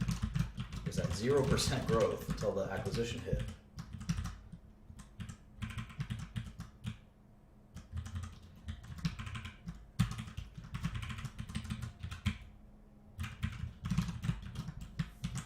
All right, now we're going to have some fun. Now that the income statement is done, we've done a bunch of income statements. Let's do the balance sheet. We've never really done a balance sheet. We might as well start right here. Cash. This is Q1 15. Accounts receivable.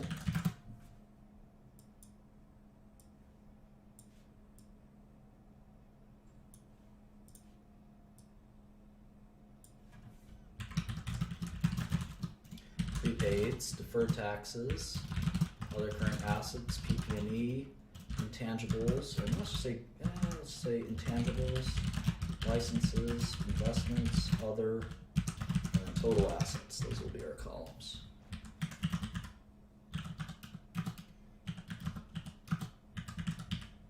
It's fascinating if you see how much PP&E they have. That's all telecom equipment. It's $113 billion. That includes stuff like satellites that they run their networks on. Keep that in mind. It's going to be really important to think about the dramatic amount of PP&E they have. Very important.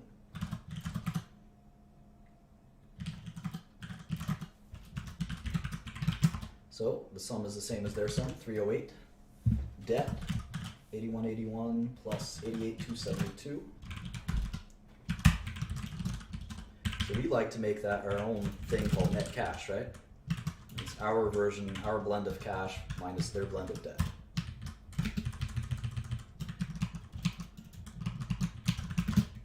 So let's see, debt, accounts payable, advanced billing, and let's just say customer deposits, accrued taxes, dividends, deferred taxes, pension, other non-current liabilities, total liabilities, and finally shareholders' equity and the balance of the balance sheet. All right.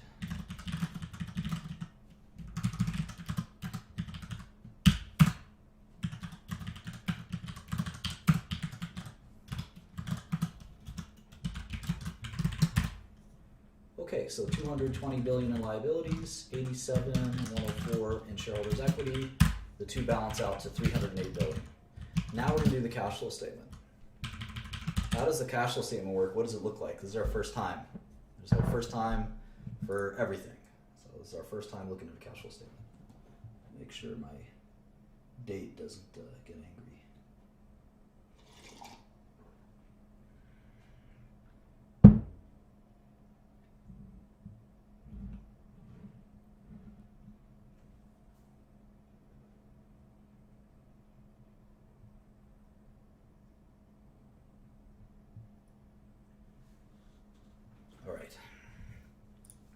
So, cash flow statement tends to, I'm using the arrows and the number pad. Anyway, the cash flow statement is an attempt to reconcile the reported GAAP net income with actual cash change. So we're going to have a couple little things here. We're going to say reported, we're going to do a model net income. I'm just going to link the line in the model. I'm going to have reported GAAP net income, which is what we're looking at. In this case, it's 3276, $3.2 billion. And we're going to add back depreciation and amortization because it's a non-cash charge. So technically, immediately, you can look at this and say, all right, the company had GAAP earnings of 3.2 billion and D&A of 4.5 billion. If you add those up, the company had 8 billion in cash flow. 8 billion in cash flow. If I do 8 billion times 4 is 32 billion, that's a pretty good deal. It's 10, 11 times earnings. That's even before the DirecTV acquisition. But we'll see that's not the full picture. So accounts receivable, or uncollectible accounts. Some people skip out on their bills. Uncollectible accounts. Deferred taxes. Investments, accounts receivable, OCA, AP, pension, other, and you adjust all these things and you get something called CFFO, cash flow from operations. Cash flow from operations.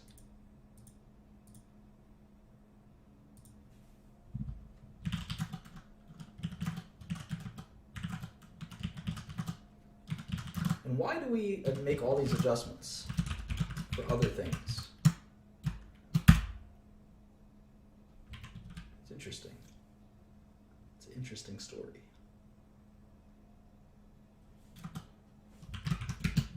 Well, here's a puzzle for you. Here's a puzzle for you. Let's see who's really paying attention and who really understands this stuff. And go back to our lemonade stand.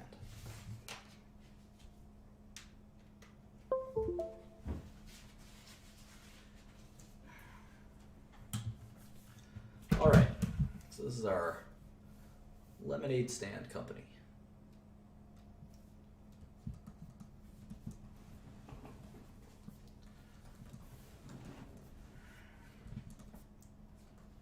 And it's based in Brooklyn, New York, my hometown. Q1, let's see, Q415, most recent quarter. Had revenue of $50 million. Great business. My lemonade stand's killing it. I also sell chocolate for my basketball team. My costs in total were $25 million. And my profits, as I mentioned, were $25 million. Makes sense. My accounts receivable were $10 million, let's say. And let's say Q1 rolls around, okay? Q1 rolls around. Same revenue, same costs, same profits. But as my accountants and my finance team are preparing our balance sheet, so the income statement, as we're preparing the balance sheet, we say, okay, John, how much do our customers owe us this quarter? Remember, the balance sheet is as of the last day of the quarter. It's coming up. Pretend it's April. And so we added it up, and our customers only owe us $8 million. So what happened? What happened between here and here? Let's say our cash as well went from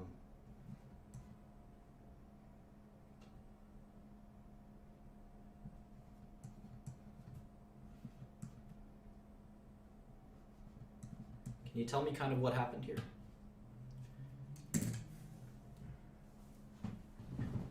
Accounts receivable, of course.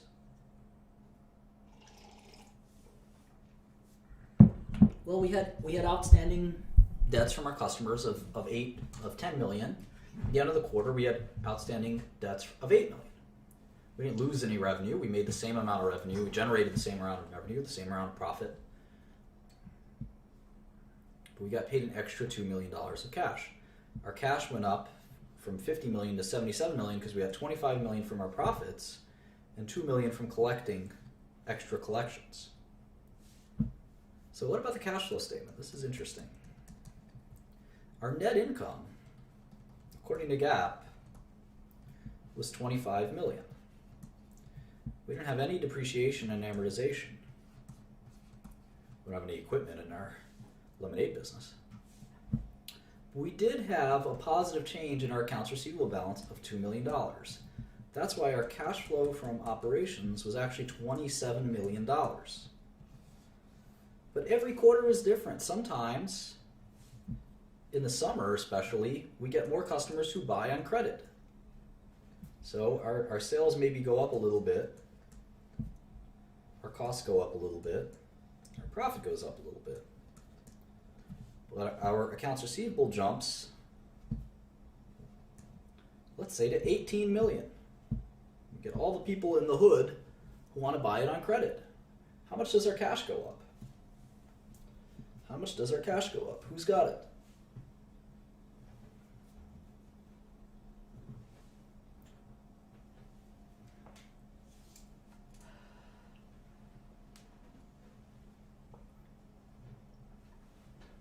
What's the number?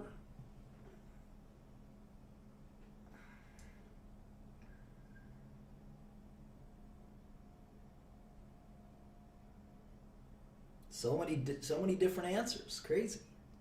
Who's got the right number? What's my cash balance at the end of Q2? 97. Wow, you guys are crazy.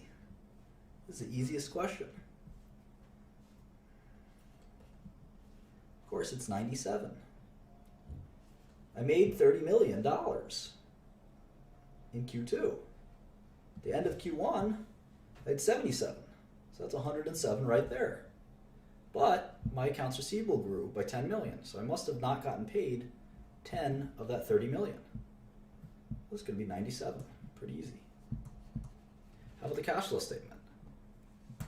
Cash flow statement is going to have net income, again, of 30 million this time. No depreciation. My accounts receivable is negative 10 million. This is the change to accounts receivable. The accounts receivable delta, change to accounts receivable. You can see it went, instead of going down by 2 million, it went up by 10 million. So my cash flow from operations is 20 million. What do you think the more accurate representation of my operations is? The cash flow statement or the income statement?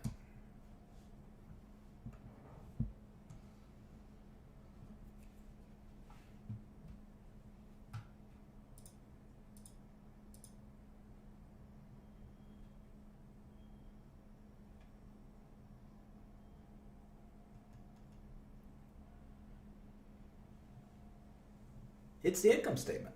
It's the income statement. Because the cash flow statement is going to be swung by this accounts receivable. My customers, they have very different ordering and payment patterns. This happens a lot. In the summer, they take on a lot of debt. By the fall, they've paid me back. It's pretty normal. This is a good, accurate representation. I make 50 million a quarter, 60 million a quarter. These are my profits. Whether people pay me back right now or later, it doesn't make a difference. It doesn't make a difference. This is what I care about. These kind of normal swings, like for instance, another one is accounts payable.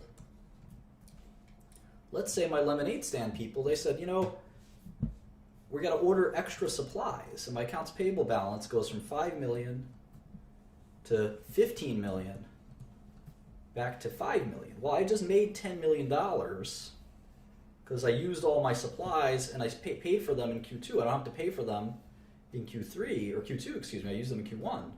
But I didn't make $10 million. I just didn't spend $10 million this quarter. So this can swing a lot. This is what we call working capital. I think some of you know this. Working capital. It's normal for businesses to have changes in working capital. Accounts receivable, accounts payable, inventories. This stuff is going to swing a lot. There's a reason we like to look at the income statement, because even though it's not based on cash, it gives us a sense of the actual business. The actual business. Now, of course, the cash flow statement's there for a reason. It's not an accident. We look at the cash flow statement, it's still important. It's still important. But that's how we think about working capital. So let's look at this. Same thing with AT&T. They collected, in fact, they gave up a lot of receivables. Their receivables went up this quarter, 739 million. That doesn't mean that they made or lost 739 million. It just means the receivables, the amount of money that people owe them, went up a little bit.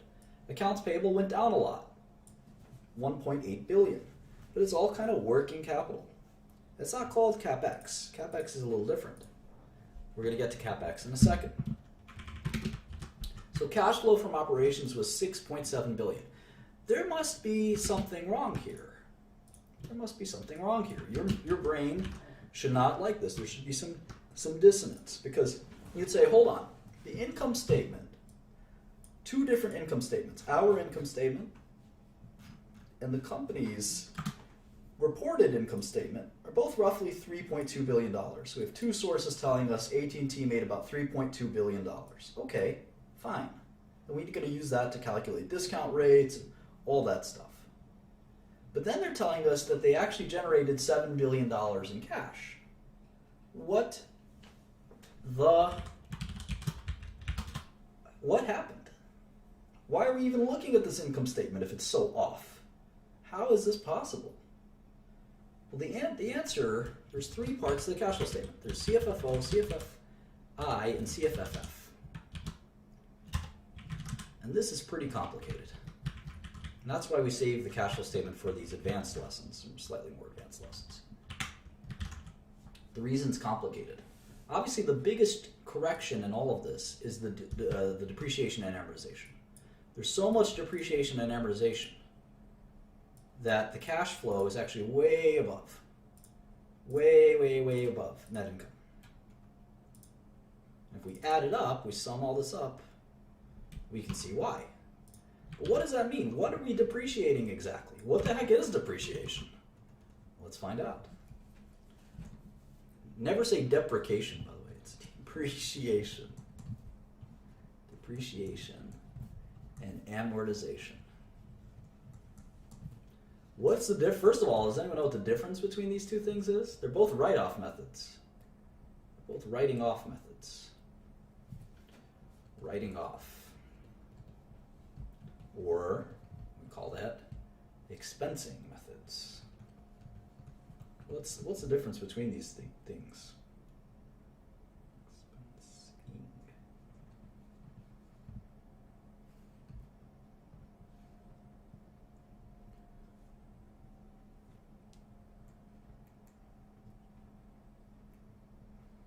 A lot of different answers.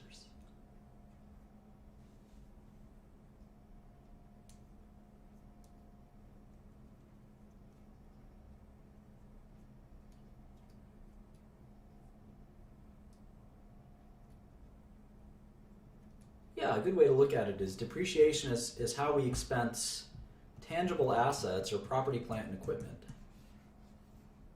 And amortization is how we expense intangibles.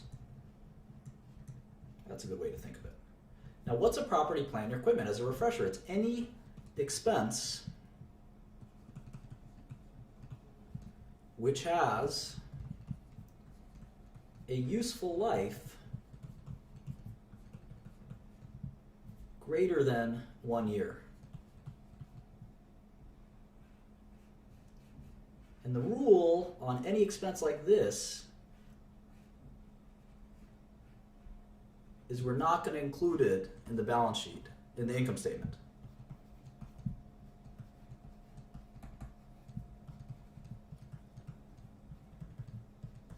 And this is going to confuse the crap out of you. Let me explain why. Let's go back to my company. It's not only a lemonade stand. We also do various things. We dance on the subway. What do they call that? Showtime. What other things do we do in Brooklyn? Lemonade stand, Showtime, and we merged with the Showtime company. These are the subway dancers. Now we're a conglomerate. So here's our revenue. Q1, Q2, Q3, Q4. And we make Brooklyn bagels. There we go. Brooklyn bagels. All right, so our revenue, 30 million, 30 million, 30 million, 30 million. Costs, 15, 16, a little fluctuation. 15, 16, or 17. So profit, 15, 14, 15, and 13. Okay. Now what if I had to buy a lemonade factory to make my lemonade? And I did that in Q2. And that lemonade factory cost me $50 million.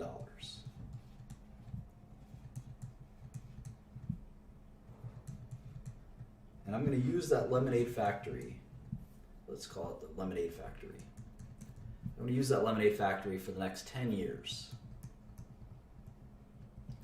Shouldn't I take this 50 million? Shouldn't I take this 50 million and add it to these costs so it's 66 million instead of 16? And then my net profit is actually negative 36 million.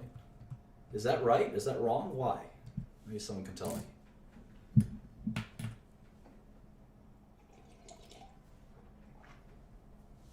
Oh, we got some smarties here. That's right. I should not do that because it doesn't really reflect accurately my operations. It does not reflect accurately my operations. I have to take this 50 million and expense it over time. Expense it or depreciate it over time.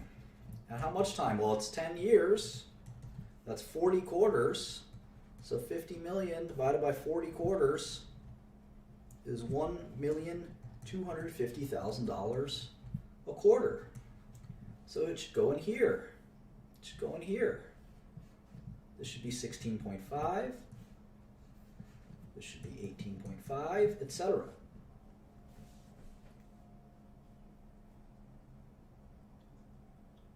$10 years, $5 million a year, exactly. But what about my cash flow? Aren't I overstating? I'm overstating my cash flow in this quarter, and I'm understating it every quarter from here on out. I'm massive overstating it here, right? Because I'm not making 14 million this quarter, I'm losing 36 million.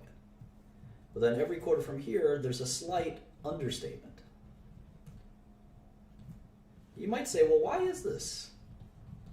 Why am I looking at this sort of manipulated income statement that doesn't tell me the truth? Well, it's a little bit of both. It's a little bit of both. I've got a statement that kind of tells me what my operating business looks like. Then I got the cash flow statement that's going to tell me, cash, it's going to say net income. What was my net income in Q2? 14 million. What was my depreciation and amortization? 0, because I bought on the last day of the quarter. What was my CapEx? Capital expenditures on property, plant, and equipment. 50 million. Negative 50 million. So my cash flow from operations was actually 14 million. Cash flow from operations, assuming all my working capital, my accounts receivables, my inventories, those all balanced out. My CapEx, my cash flow from investing, sort of an investment, that plant, was negative 50 million. Or is that? And the cash flow from financing, let's say, was 0 million. So my total cash flow was negative 36 million. And that's why my cash balance went down by negative 36 million. The 14 million I made from my business and 50 million I lost. What about next quarter? The next quarter would say net income of 15 million, depreciation of 1.5. So my actual cash flow from operations was 16.5. Remember, I'm understating it now. I'm telling you that I made 15, but my actual cash flow was 16. So I'm going to give you both statements so you can study what the difference was. My cash flow from investing was 0. I made my big investment last quarter. So my total cash flow is 16.5 million. But my depreciation is 1.5 from here on out. So that's how we do it. So let's look at AT&T's CapEx. How much did they spend on CapEx?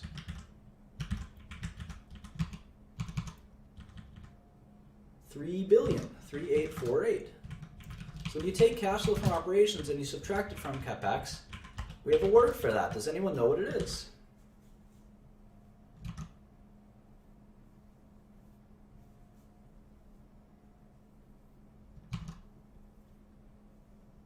Who's super smart?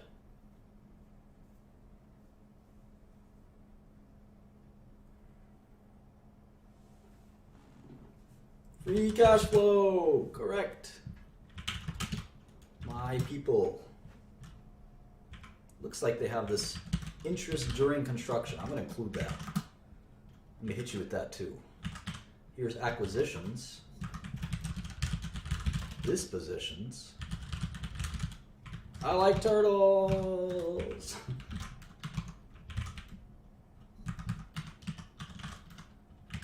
And what's this? Dispositions. That's plus 8. And sale of securities.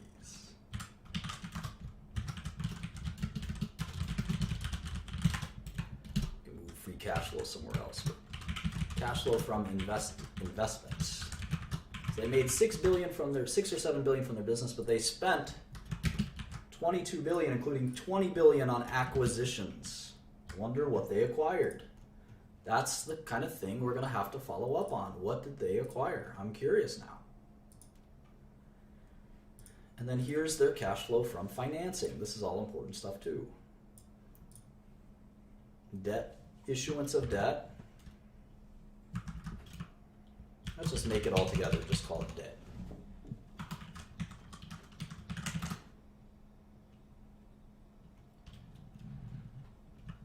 Treasury stock. Dividends paid. They paid a dividend. And other. I wonder what other is. Maybe a buyback? It's bizarre, huh? That's another just extra $3 billion. Don't worry about it. I never like to see that. What is it? Take your word for it. So here's cash flow.